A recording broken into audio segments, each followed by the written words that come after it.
everyone. I'm Carey Pena alongside Brandon Lee, and we want to welcome you to Good Morning Sunshine. This morning with us in the studio, we want to welcome Laurie Goldstein, who is a mental health advocate. We so appreciate you being here with us. I appreciate you having me on. Your resume is a lot longer than mental health advocate because, I mean, you are truly such a rock star in this space. I can't say enough good things about you. You have a son, Alex, who's now 34 years old. We had the opportunity to share his story, the journey of walking through mental illness. And we shared that story at the Copa Health Gala that recently happened. Why did you want to step out and tell the story of the difficulty that you've had with Alex in hopes of helping others? Because I think for Alex and for us, it's been a success story, but that's not the case often with others. I think that we don't provide everyone the opportunity to have the support and the structure, the amount of time so a person can gain insight. So we have, approximately 5% of the population will have mental illness, and a smaller percent will have serious mental illness, so either schizophrenia, schizoaffective, bipolar, major depression. And it's really critical in those early phases when someone is having their psychiatric break, typically early, 19s, 20, 21, that they have enough time, stability time, in a treatment center or hospital. And typically what happens is there's these short-term stays, 7 days, maybe 2 weeks. And that's not enough time, especially if one doesn't have insight. So if they don't believe they're ill, why would they take the medication? So for Alex, after a lot of advocating, we were able to get him a long period of time in a hospital, which is what he needed to gain insight that he does have an illness, he does need to take his medication, and he would stop running away from treatment facilities. There are a lot of folks that think that no one should ever have forced involuntary treatment. But for someone that doesn't realize that they're ill and their brain's being damaged by these episodes of psychosis, it's critical. We don't let people with Alzheimer's walk down the street. Why would we do that with someone that their brain doesn't have the capacity or capability at that time? I'm not saying that people should live insecure forever, just a short period of time to gain insight, then step down. But we don't have enough beds. Because that was Alex's story. He did not think he was sick. And so for more than a decade, you and your husband were trying desperately to help him. And you're both very successful people. Your husband's a retired physician. And even the two of you, at your level of success and resources, you did not know what to do. It was hard because he would leave a hospital, be placed in an open community home with staffing, and he'd just walk off. He'd run away. Because he didn't want to be there. He didn't want to take these meds, and who were these people, Where do we as a society and a community, and especially within the healthcare field, where do we have to step up in order to be advocates for those who don't have advocates? As a society, we have to do a better job. I don't believe that people with serious mental illness belong in jails and prisons, but if you fail people and you don't give them the right care that they need, they may end up there through typically crimes of just being homeless, but often crimes, if they're in a psychotic state, they can be more serious crimes. So I think that we should do a better job of providing community support, housing with staffing, and also secure residential, which we had legislation at the Association of the Chronically Mentally Ill, also known as ACME, passed in 2019. We still have not had one built, but what that would be, it would be like a community setting, a community home with staff, but you couldn't leave the premises. And in order to go there, you would have had to fail the other systems. And then you would be assigned there through the court system, not because you've committed a crime, but because the other levels of care you haven't been successful with. So you go there for a period of time, you gain insight, and then you step down to a lower level of care, maybe in a community setting with some supervision, maybe with an ACT team.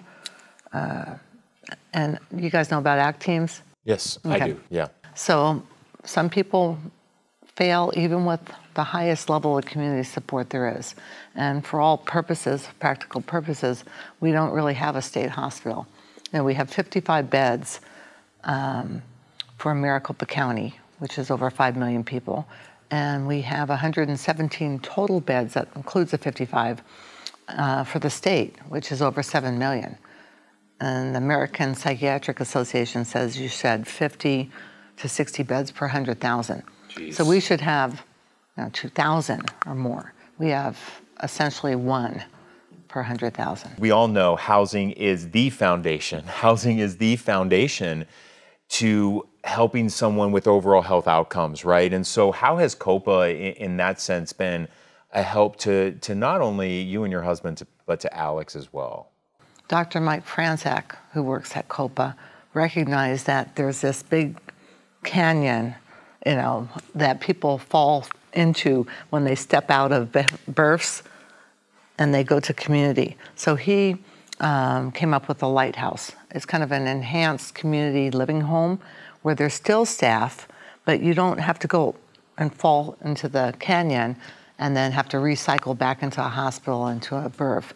So they stepped up and created these homes with staffing. Now, there are other agencies in town that have done it also, but we don't have enough.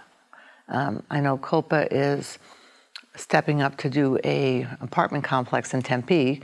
La Victoria. Yeah, with staff on site, which will help for those that can be a little bit more independent but still need structure. But I think we need more. We need more And Alex housing. is thriving, I want to say, in this lighthouse model, and we'll show some photos here on the screen of the actual house. It's a nice house. It's just staffed so that he makes sure he takes his meds, follows along with the protocols to keep him healthy, because he has schizophrenia, right? A form of schizophrenia. And I found it interesting when I interviewed him that, we talked about his marijuana use over the years, and he was trying to just numb out this pain from not understanding what was going on with him.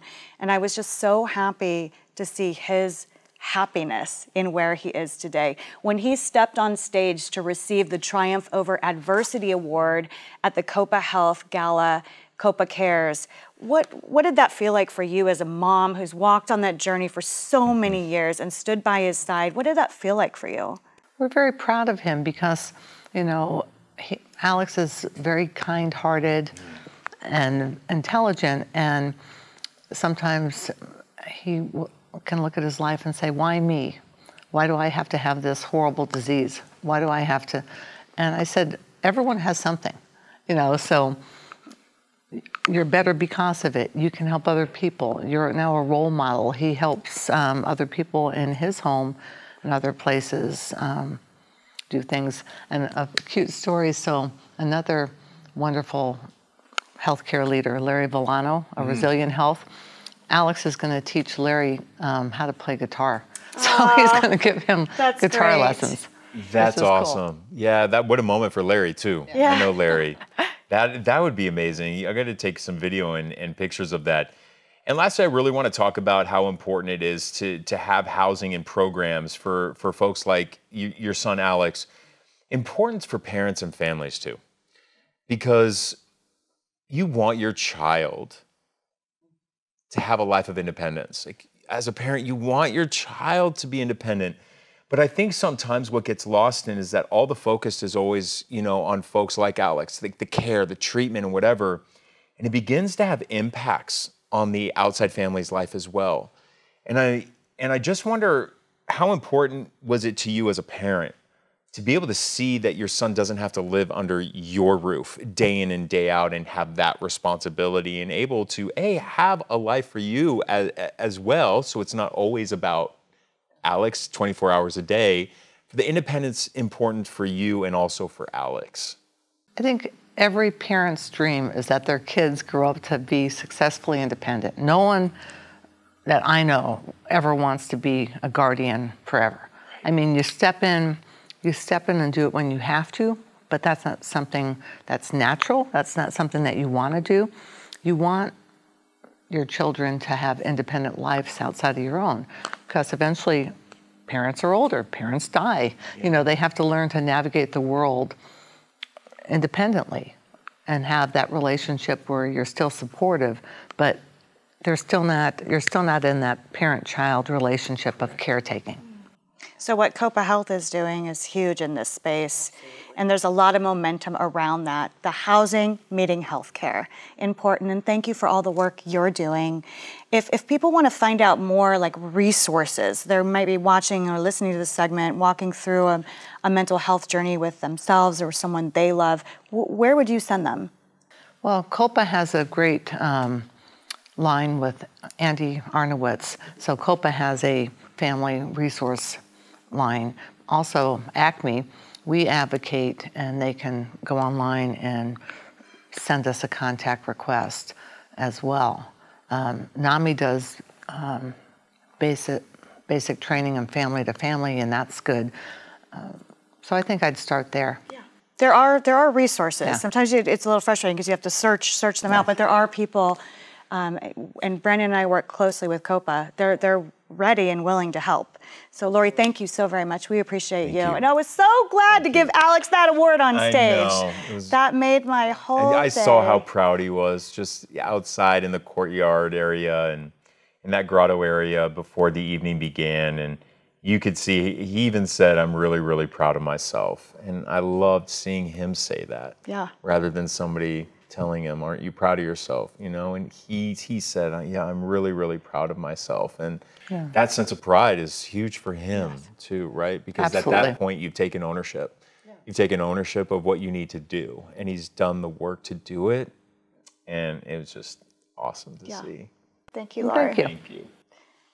Thank you for watching this episode of Good Morning Sunshine. Since you're already here, go ahead and like and subscribe to our channel. Hit that little bell notification symbol. We'll send out an alert every time we upload a new episode. Take care, everyone.